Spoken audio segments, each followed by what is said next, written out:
सीमित स्थान, जिसे अंग्रेजी में कन्फाइंड स्पेस कहते हैं, एक ऐसी जगह होती है जो पूरी तरह या आंशिक रूप से बंद होती है। इसका डिजाइन इस तरह का नहीं होता कि कोई इंसान लगातार उसमें रहकर काम कर सके। इन जगहों में आने जाने के रास्ते भी बहुत छोटे या सीमित होते हैं। यह समझना महत्वपूर्ण है कि ये स्थान नियमित कार्य क्षेत्रों से बहुत अलग होते हैं। इनकी बनावट ही इन्हें खतरनाक बना देती है, क्योंकि यहाँ हवा का बहाव ठीक से नहीं होता है और कोई समस्या होने पर बाहर निकलना भी मुश्किल हो सकता है। इसलिए ऐसे स्थानों में काम करने से पहले विशेष तैयारी की आवश्यकता होती है। इन स्थानों की पहचान करना सुरक्षा का पहला और सबसे महत्वपूर्ण कदम है। उदाहरण के तौर पर टैंक, साइलो, स्टोरेज बिन और बड़े पाइपलाइन सीमित स्थानों की श्रेणी में आते हैं। इसी तरह मैनहोल, बॉयलर, सेप्टिक टैंक और भूमिगत सुरंगें भी कन्फाइंड स्पेस के प्रमुख उदाहरण हैं। कई बार पानी के जहाज के कार्गो होल्ड या किसी मशीनरी के अंदर का हिस्सा भी इसी श्रेणी में गिना जाता है। इन सभी जगहों में एक बात समान होती है, ये काम करने के लिए नहीं बनी है और इनमें प्रवेश करना जोखिम भरा हो सकता है। हर उद्योग में ऐसे स्थान मिल सकते हैं, चाहे वह निर्माण हो, रसायन हो या कृषि। सीमित स्थान की पहचान के लिए कुछ खास बातों पर ध्यान देना चाहिए। क्या उस जगह में ताजी हवा आने जाने का कोई प्राकृतिक रास्ता है? अगर नहीं, तो यह एक सीमित स्थान हो सकता है। क्या उस जगह से बाहर निकलने का रास्ता बहुत संकरा या कठिन है? यदि हाँ, तो यह निश्चित रूप से एक सीमित स्थान है। इसके अलावा यह भी देखें कि क्या वह जगह लंबे समय तक काम करने के लिए आरामदायक और सुरक्षित है। इन सवालों के जवाब नहीं में होने का मतलब है कि आपको उस जगह में काम करने के लिए विशेष सुरक्षा नियमों का पालन करना होगा। ये जानना भी जरूरी है कि सभी सीमित स्थान एक जैसे नहीं होते। कुछ स्थानों में परमिट की आवश्यकता होती है, जिन्हें परमिट रिक्वायर्ड कन्फाइंड स्पेस कहा जाता है। इनमें एक या एक से अधिक गंभीर खतरे मौजूद होते हैं, जैसे कि जहरीली गैस, ऑक्सीजन की कमी या किसी पदार्थ में डूबने का खतरा। जिन स्थानों में ऐसे गंभीर खतरे नहीं होते, उन्हें नॉन परमिट कन्फाइंड स्पेस कहते हैं।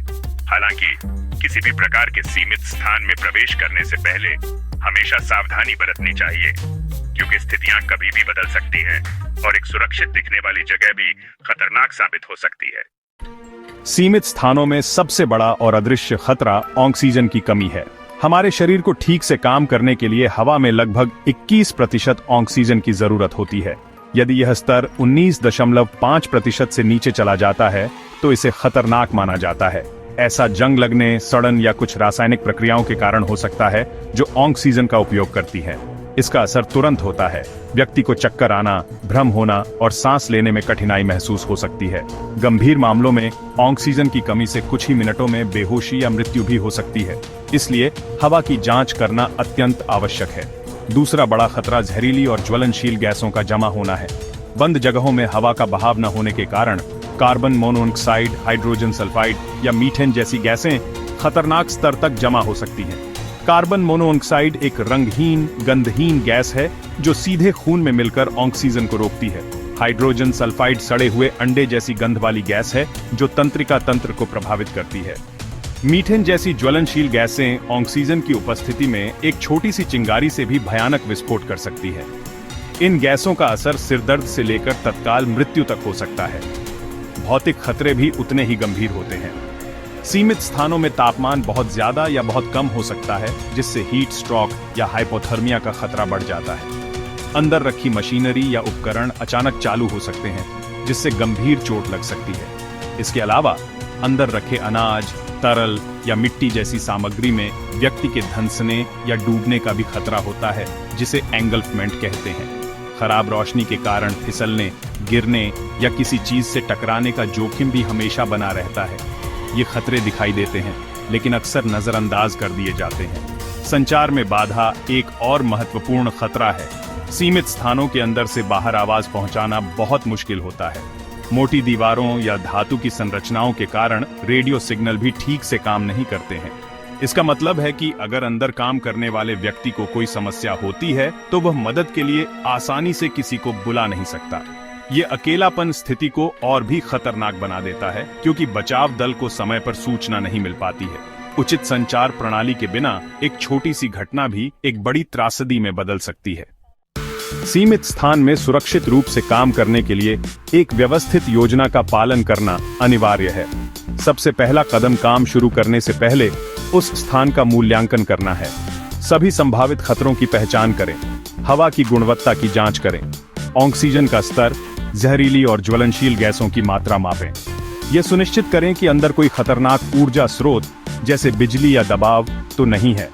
इस मूल्यांकन के आधार पर एक लिखित वर्क परमिट तैयार करें। परमिट में काम का विवरण, खतरों की सूची और आवश्यक सुरक्षा उपाय स्पष्ट रूप से लिखे होने चाहिए। दूसरा महत्वपूर्ण कदम स्थान को काम के लिए तैयार करना है। उस जगह को हवादार बनाने के लिए पंखे या ब्लोअर का उपयोग करें। ताजी हवा को अंदर भेजें ताकि खतरनाक गैसें बाहर निकल जाएं। सभी खतरनाक ऊर्जा स्रोतों को बंद कर दें और उन्हें लॉकआउट टैग आउट करें ताकि कोई उन्हें गलती से चालू न कर सके। यदि आवश्यक हो तो स्थान को अंदर से अच्छी तरह साफ करें। सुनिश्चित करें कि प्रवेश और निकास का रास्ता पूरी तरह से साफ और बाधा रहित हो। यह तैयारी काम के दौरान सुरक्षा सुनिश्चित करने के लिए नींव का काम करती है। तीसरा कदम सही व्यक्तिगत सुरक्षा उपकरण यानी पीपीई का उपयोग करना है। प्रत्येक कार्यकर्ता को हेलमेट, सुरक्षा जूते और दस्ताने पहनने चाहिए। हवा की गुणवत्ता के आधार पर सही प्रकार का रेस्पिरेटर या सांस लेने का उपकरण जैसे SCBA पहनना जरूरी है। यदि गिरने का खतरा है तो फुल बॉडी हार्नेस और लाइफलाइन का उपयोग करें। इसके अलावा एक गैस डिटेक्टर हमेशा अपने साथ रखें जो खतरनाक गैसों का स्तर बढ़ने पर अलार्म बजा सके। सही पीपीई जीवन रक्षक साबित हो सकता है, इसलिए इसके चयन और उपयोग में कोई लापरवाही न करें। चौथा और अंतिम कदम एक प्रशिक्षित अटेंडेंट की नियुक्ति है। अटेंडेंट या सहायक को हमेशा सीमित स्थान के बाहर रहना चाहिए। उसका काम अंदर काम करने वाले लोगों पर लगातार नजर रखना है। उसे अंदर काम करने वालों की संख्या पता होनी चाहिए। वह अंदर के लोगों से लगातार संचार बनाए रखेगा। किसी भी आपात स्थिति में वही सबसे पहले मदद के लिए अलार्म बजाएगा और बचाव दल को सूचित करेगा। अटेंडेंट को कभी भी अपनी जगह नहीं छोड़नी चाहिए और उसे बचाव प्रक्रियाओं का पूरा ज्ञान होना चाहिए। किसी भी सीमित स्थान में काम करने से पहले एक विस्तृत आपातकालीन बचाव योजना का होना अत्यंत महत्वपूर्ण है। यह योजना सिर्फ कागज पर नहीं होनी चाहिए, बल्कि सभी संबंधित कर्मचारियों को इसकी पूरी जानकारी होनी चाहिए। योजना में यह स्पष्ट रूप से लिखा होना चाहिए कि किसी आपात स्थिति में क्या करना है, किसे सूचित करना है और बचाव दल से कैसे संपर्क करना है। इसमें यह भी शामिल होना चाहिए कि बचाव के लिए कौन से उपकरण जैसे ट्राइपॉड, विंच और स्ट्रेचर उपलब्ध हैं और वे कहां रखे हैं। बिना योजना के बचाव का प्रयास करना अक्सर बचावकर्ताओं के लिए भी जानलेवा साबित होता है। बचाव के दौरान कुछ महत्वपूर्ण सावधानियां बरतनी चाहिए। सबसे महत्वपूर्ण नियम यह है कि बिना उचित प्रशिक्षण और उपकरणों के किसी को भी बचाव के लिए सीमित स्थान में प्रवेश नहीं करना चाहिए। कई दुर्घटनाओं में मदद करने की कोशिश में बचावकर्ता खुद शिकार बन जाते हैं। इसे चेन ऑन फैटलिटी कहते हैं। हमेशा पहले बाहरी साधनों से बचाव का प्रयास करें, जैसे रस्सी या विंच का उपयोग करके व्यक्ति को बाहर निकालना।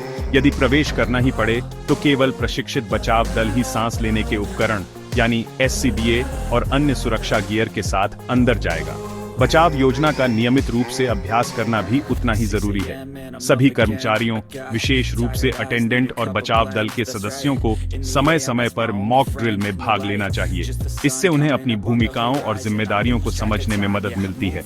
अभ्यास से यह भी पता चलता है कि योजना में क्या कमियां हैं और उपकरणों का सही तरीके से उपयोग कैसे किया जाए। एक अच्छी तरह से अभ्यास की गई योजना वास्तविक आपात स्थिति के दौरान घबराहट को कम करती है और बचाव कार्य को अधिक प्रभावी और सुरक्षित बनाती है। अंत में यह स्पष्ट है कि सीमित स्थान में सुरक्षा को कभी भी हल्के में नहीं लिया जा सकता। परिभाषा को समझने से लेकर खतरों को पहचानने, सुरक्षा उपायों को लागू करने और एक ठोस बचाव योजना बनाने तक हर कदम जीवन बचाने के लिए महत्वपूर्ण है। ज्ञान और तैयारी ही सबसे बड़े सुरक्षा उपकरण हैं। इन नियमों का पालन करना केवल एक कानूनी आवश्यकता नहीं है, बल्कि यह हमारी नैतिक जिम्मेदारी भी है ताकि हर कोई काम खत्म होने के बाद अपने घर सुरक्षित लौट सके। आपकी सुरक्षा आपके अपने हाथों में है और जागरूकता ही इसकी पहली सीढ़ी है।